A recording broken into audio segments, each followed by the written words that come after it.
Rowan Atkinson made the world laugh for decades by saying almost nothing. That sounds like a paradox, until you understand what was actually happening beneath the surface. And once you do, you'll never watch that famous blank stare the same way again. There's a reason silence became his superpower, and it wasn't a creative choice. It was a lifeline. Rowan Sebastian Atkinson came into the world on January 6, 1955, in County Durham, England, the youngest of 4 boys. The family had already known grief before Rowan arrived. His eldest brother Paul died in infancy, a quiet loss that hung over the household in ways a youngest child might feel, without ever fully understanding. His father Eric was a disciplined, grounded man, who managed the family farm and later ran a company. His mother, Ella May, kept everything running with the steady practicality of someone who understood that life didn't pause for sentiment. By every outward measure, it was a calm, orderly upbringing, the kind of childhood that produces sensible, well-adjusted people. Rowan was neither. Around age 5, a stutter moved in and refused to leave. When he was sent to the Durham Chorister School as a boarder, speaking became something to dread every single day. Teachers remembered a shy boy with a face that seemed to move independently of whatever words he was trying to form.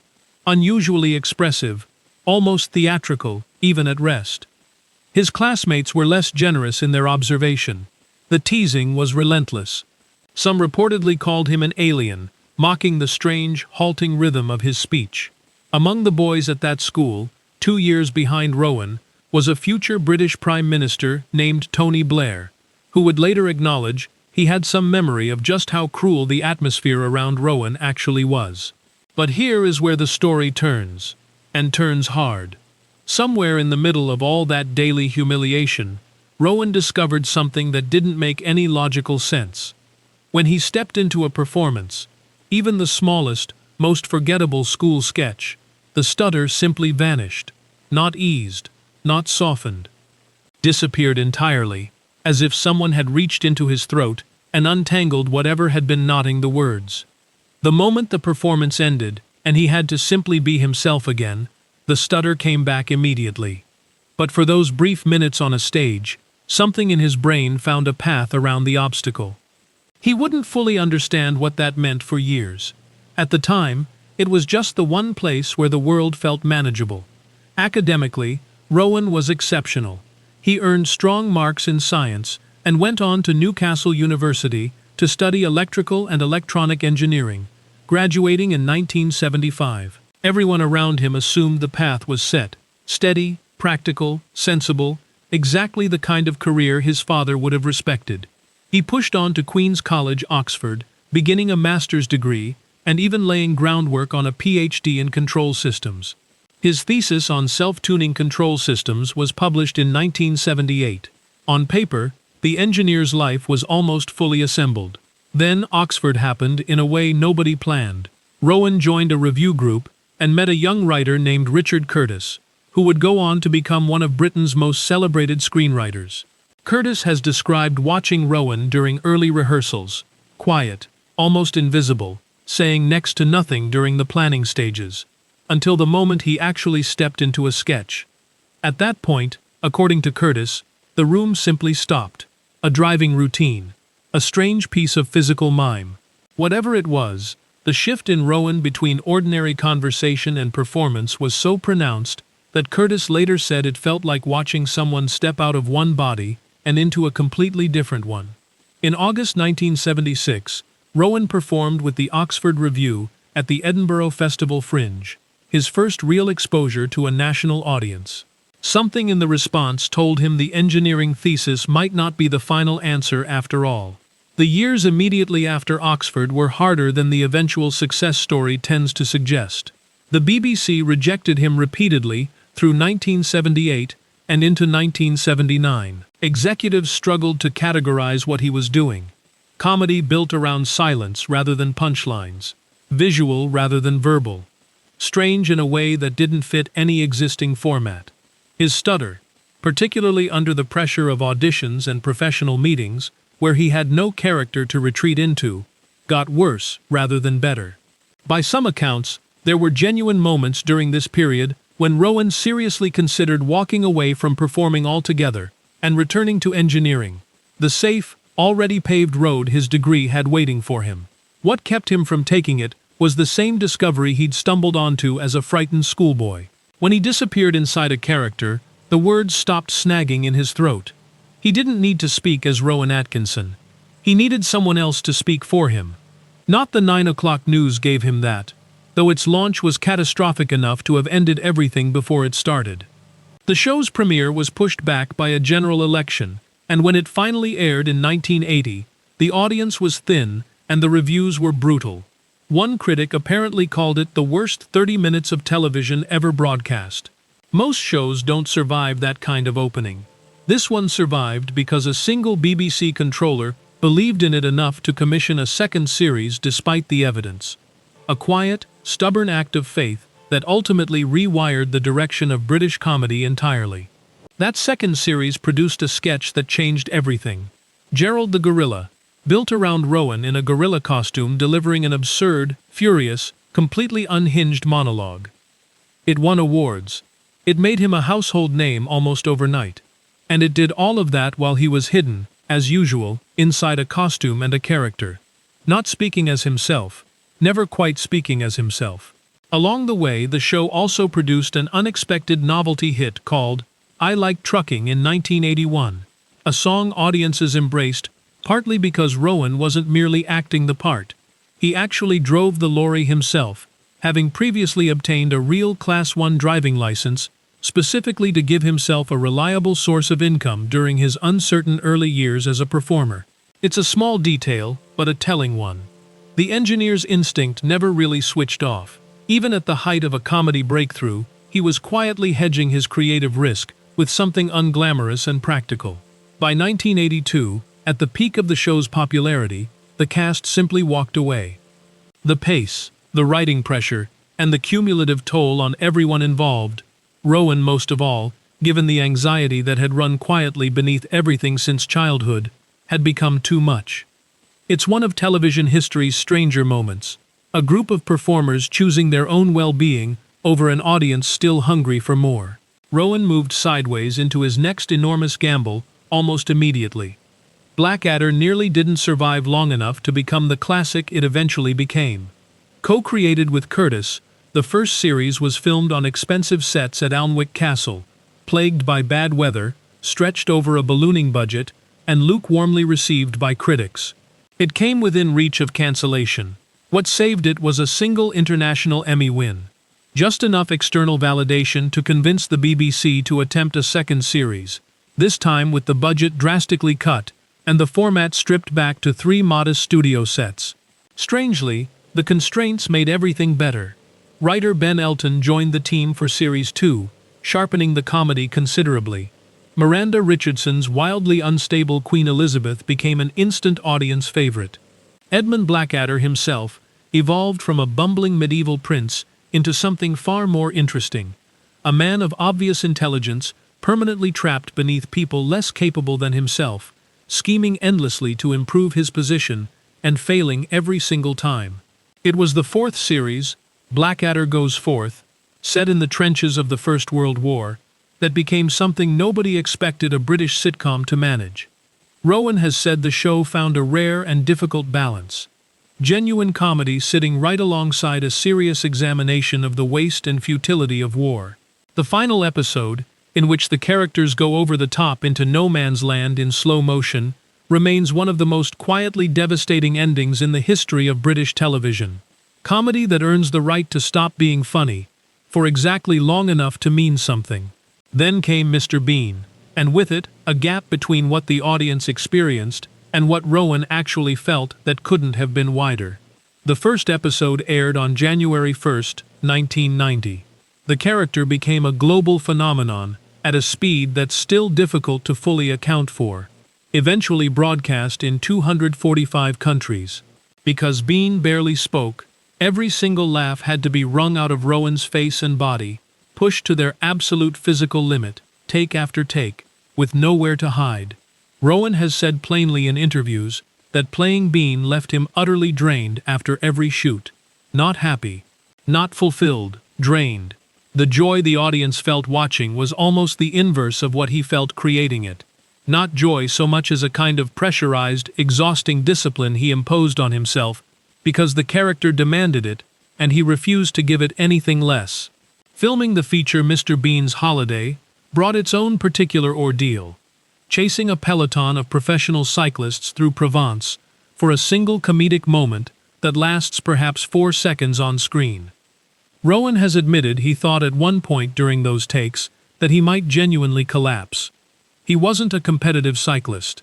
He wasn't even particularly athletic. He was a 60-something-year-old man in a suit, running himself into the ground for a joke, only he seemed determined to get exactly right. He found some relief in voicing the animated Mr. Bean series from 2002 onward, which kept the character alive and earning without the punishing physical toll of live performance. But the 2012 London Olympics ceremony, Bean silently massacring chariots of fire in front of an estimated 900 million viewers worldwide, is what many observers now consider his real, understated farewell to the role. He was reportedly exhausted for weeks afterward, though almost none of it was visible on screen, which is, in a quietly painful way, the perfect summary of everything he built. Rowan has always discussed his comedic philosophy with an analytical precision that catches people off guard. He often invokes Charlie Chaplin's idea that life is a tragedy in close-up and a comedy in long shot, and French filmmaker Jacques Tasse's belief that comedy begins in the body, in the legs, in posture, in distance, rarely in the face alone. This isn't how most people expect a comedian to talk about their own work. It's the language of someone who never stopped studying what he does from the outside, treating laughter as a formula to be solved, rather than an instinct to be indulged. The engineering student never fully left the building. Not every role came packaged with the same sense of obligation. When Disney approached him about voicing the fastidious hornbill Zazu in The Lion King in 1994, Rowan reportedly had no particular enthusiasm for the part and accepted largely out of professional duty. The film went on to gross nearly $1 billion worldwide, and fans have asked for decades why he didn't return for the 2019 remake. Between his most celebrated silent roles, he also spent 2 seasons in the mid-90s playing Inspector Raymond Fowler on The Thin Blue Line, a talkier, more conventional sitcom character, but one that demonstrated the same careful comic precision. It remains, for many viewers, one of his most underappreciated performances.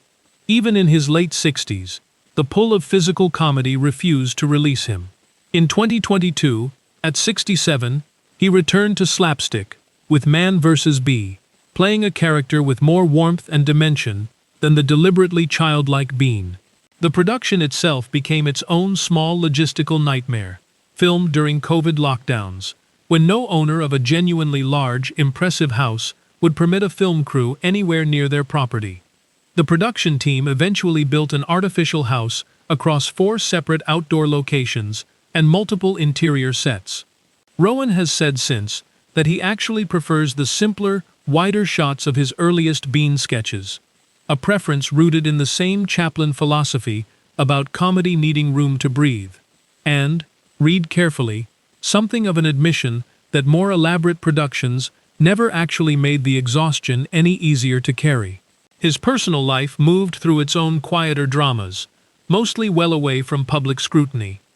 He met makeup artist Sunetra Sastry during the Blackadder years in the late 1980s, reportedly finding an excuse to switch makeup teams in order to have a reason to speak with her, a move that is said to have mildly disappointed his close friend Stephen Fry, who had apparently had similar intentions.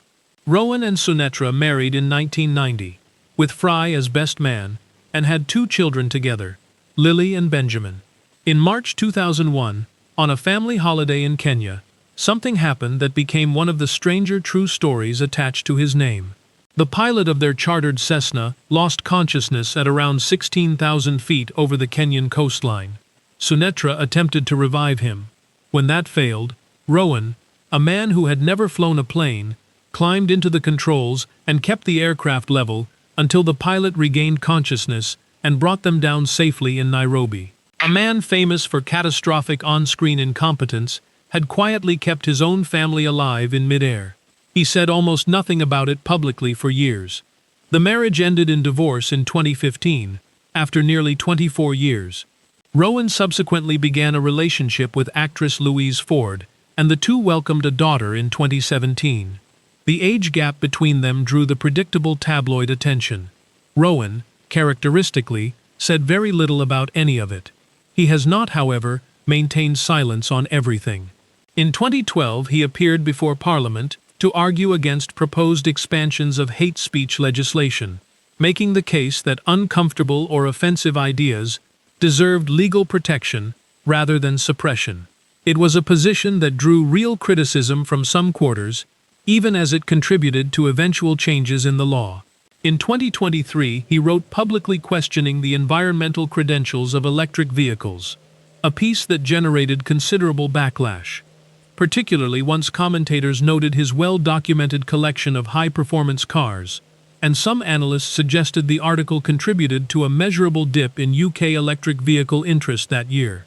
Whether you agree with either position or not, both reveal the same underlying quality: a man prepared to say something unpopular in his own voice, even knowing what that voice has cost him his entire life. By 2025, the numbers surrounding his most famous creation had grown into something almost abstract. A YouTube channel built around Mr. Bean had accumulated tens of millions of subscribers and billions of total views. Extraordinary income generated by a character who almost never speaks. In 2024, a long-running fan theory suggesting Bean might secretly be an alien was confirmed as an intentional element of the animated series.